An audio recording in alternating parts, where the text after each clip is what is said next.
welcome back to our channel. We are the theme park Damsels. Hi guys. Hello beautiful humans, welcome back. Today's video is an exciting one, albeit maybe a depressing one. Maybe a little bit. We're going to talk about the 50th celebration, the world's most magical celebration. On Earth. At the Magic Kingdom, Walt Disney World, and what it should have been. Caveat, we know the world, there are things in the world. We shut down. Things shut down. It's weird right now. So we understand that. However, a couple gals can still dream. We can dream. So we've got a not really a laundry list. It's not a very long list at all, of things that what we got from the celebration. Mm-hmm. What it should have been. Right.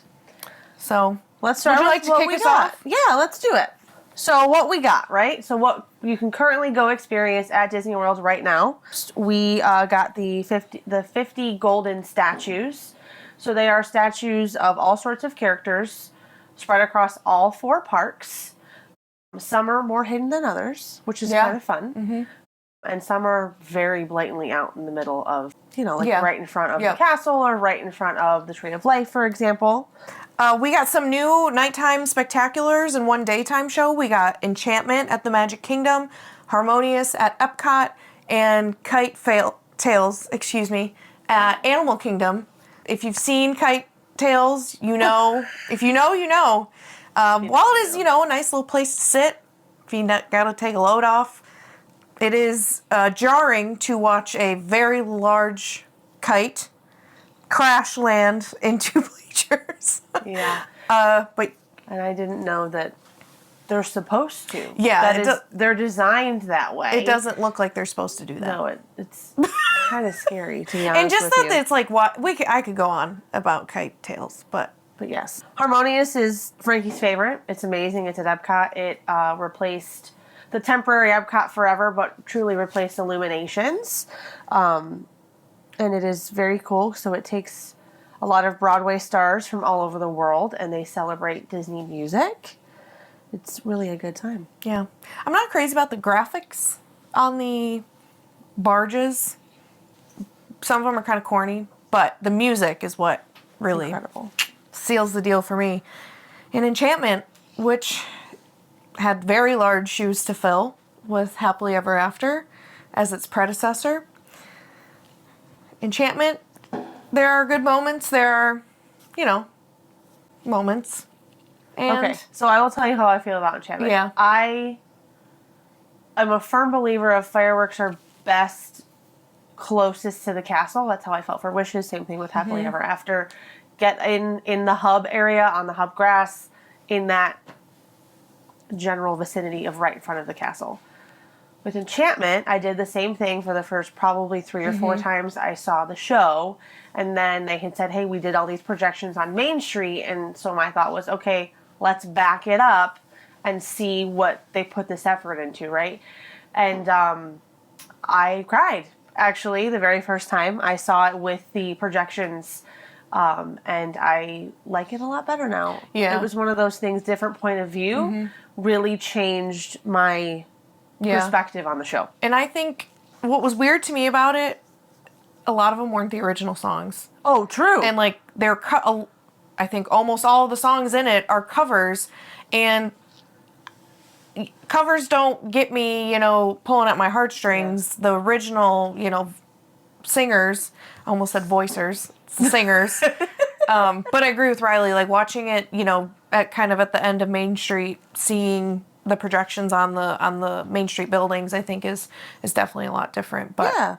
So our 4 main park icons got an overlay at nighttime. Cinderella's castle actually got a facelift during the day as well. They painted it iridescent, which is the theme of the whole 50th celebration. So it's got this like pink. I describe it as if the fairy godmother took all of her pixie dust and dumped it onto the castle. That's what it looks like. My absolute favorite, and again, cried the first time I saw it, was Spaceship Earth at nighttime. It is spectacular and breathtaking in everything that Spaceship Earth should have been. I was going to say. From day one. Yeah. Tower is just projections. It's sort of nothing special. Insider tip, if you look at the side, all the way up the Tip Top Club. They do have the dancers dancing up there. It's actually pretty cool. And I gotta be honest, I have not seen the Tree of Life at night. No, I haven't either. But they do like projections on the tree as well. Animal Kingdom is just not a night. It's not a nighttime. Not the hot spot at nighttime. Nope. Unless you love Pandora and then rock on to you. Yep. We got a new resort, new experience. What do they call it? The Star Cruiser.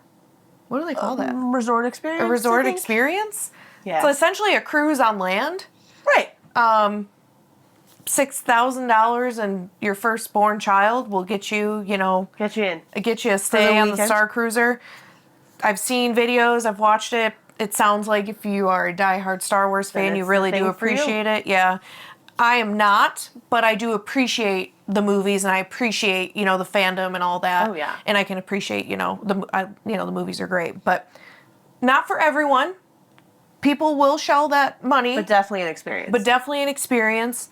And Guardians as well. Guardians of the Galaxy Cosmic Rewind just opened. I think like a month ago. Not even a month. It was Memorial Day weekend. So a month ago already. That was very exciting. I have yet to ride it. I will be riding it when we go down in a couple weeks. But I love having a more Marvel presence in the parks in Florida. I think that's really great. And who doesn't love the Guardians? Come on. They're a good time. Another thing to note is the new Cirque du Soleil Drawn to Life is opened in part of the new 50th celebration. Neither of us have seen it, but it is on the list of things for us to do. And then last but not least, we got some new merch. Riley's, this is the Vault collection. Ears. 50th shirt, 50th ears. We got some...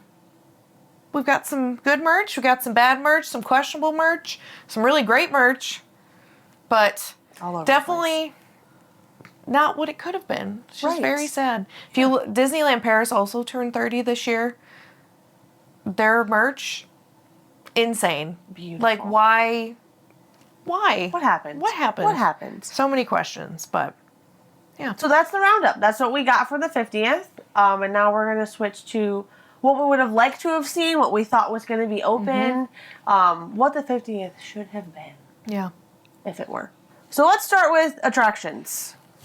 It rhymes with Tron. Tron? Tron. I think the attraction is it being built. Like, it's never going to actually open. They're just going to keep building it. Constructing. It's the new Magic Kingdom show. Right. Go watch Tron being built. Or watch it go around the track, because I know it's been testing too. It has been testing. So Tron was definitely supposed to be open. I believe that in my heart of hearts. Ratatouille was supposed to be open like in the springtime. And I think that they knew none of the stuff that they had planned was going to be done. So they said, let's put it on hold so we have a new attraction for October 1st, the first day of the 50th celebration. But I know that it sat ready to go for like a good 3-4 months. Yep. Especially because it was a copy. Right. Well, from so is Tron. Disneyland. Yeah, that too. Yeah. Oy. It's a doozy from here on out. We also, Guardians probably would have... It was definitely supposed to be open sooner as well. Yeah. We also believe the railroad more than likely would have been open for said celebration. Walt loved trains. There are trains in every park. Pretty sure. But he loved trains, and I think just having that piece of extra nostalgia in the park would have just made the celebration, more Disney-esque. Disney-esque, yes. Yeah. I know it's been scrapped, but they were supposed to build a theater sort of shooting off from Main Street to have Magic Kingdom have its own show, and I think that that's something that really would have been great for the 50th for Magic Kingdom to finally have a theater with an amazing show. Yep. That's like one of the most wonderful things about Disneyland and California Adventures. They have these incredible stage shows that are like outside. Yeah. And just super, super wonderful. Majority of Epcot, this includes the Moana, I think it's Journey of Water. It's just a walkthrough attraction. I think the pandemic really just took Epcot and shook it and just we're still under deep construction. There's just so much construction there, so I really think if they were able to continue working, it would have more than likely, I'd like to think, would have been most open. Of it would have been done. Yep. And both of us had the wonderful pleasure of going to Disneyland for the Diamond, so the 60th celebration that they had a couple years ago, and experiencing that and now experience the 50th at Disney World. I mean, they're like light years apart from each other. Crazy. At Disneyland, it was like almost every one of your favorite attractions got a little bit of a facelift. So, for example, the Matterhorn Harold the Yeti. So if you didn't know, now you know. He got a little bit of a facelift. They incorporated some projections on the inside of the mountain, like just little things. None of the attractions changed. Just little faceless, little enhancements. There would have just been more of that at Disney World. And the really cool scene in Big Thunder Mountain. Oh, it's the dynamite scene and the third lift, I think it is. Oh, yeah. So like cool. full-blown explosion and steam. And Yep. Very, very cool. Beautiful. Yep. So as far as parades and shows go, what we think would have happened, I, to my core, believe that Paint the Night was supposed to come to Magic Kingdom. And here's why I believe that to my core. It's more solidified now than ever. So, Disneyland has the Electric Light Parade. Correct. On its 50th anniversary. And I don't know if you know this, but Disney World is celebrating its 50th anniversary.